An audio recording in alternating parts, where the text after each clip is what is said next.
Dje rreth orës 18:35, BD nga fshati Tumçevishti Gostivarit ka raportuar në polici se kishte vënë re një trup njeriu në ujërat e lumit Vardar, në zonën e fshatit Çegram pranë Urës. Trupi është nxjerr nga uji nga ekipi territorial i zjarfikësve të Gostivarit dhe me urdhër të prokurorit publik është dorëzuar për obduksion. Mbrëm rreth orës 21, zyrtarët e policisë nga Gostivari në lagjen Fazaneria kanë privuar nga liria personin DE 34 vjeç nga Gostivari, i cili u denoncua nga gruaja e vëllait të tij, 26 vjeçarja AE nga Gostivari, se rreth orës 19:30 në shtëpinë e tyre familjare ishte sjellë në mënyrë agresive ndaj saj dhe e kishte kërcënuar me një mjet të mprehtë. DE është ndaluar në stacionin e policisë dhe pas dokumentimit të rastit do t'i përgatitet një parashtresë përkatëse. Mbrëm rreth orës 21:20 në fshatin Zhelin, zyrtarët policor të stacionit policor në Grupçin privuan nga liria 28 vjeçarin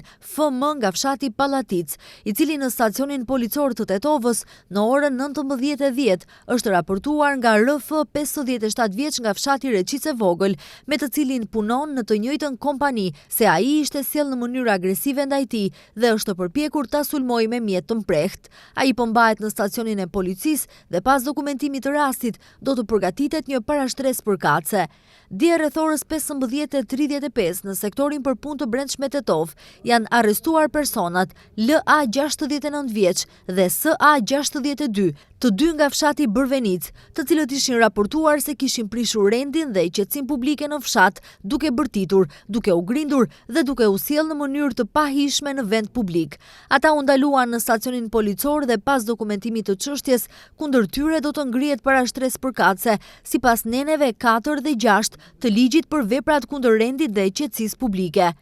Dje rreth orës 15 në sektorin për punë të brendshme në Tetov është raportuar se në rrugën Kiro Ristovski në Tetov ka ndodhur një aksident trafiku midis një automjeti pasagjerësh Golf me targa të Tetovës, i drejtuar nga MŠ 59 vjeç nga fshati Shipkovice Tetovës dhe një skuter elektrik i drejtuar nga një imitur nga Tetova. Imituri ka pësuar lëndime të rënda në aksident, të cilat u konfirmuan në Spitalin Klinik të Tetovës. Inspektim në vendin e ngjarjes ka kryer ekipi i SPB Tetov.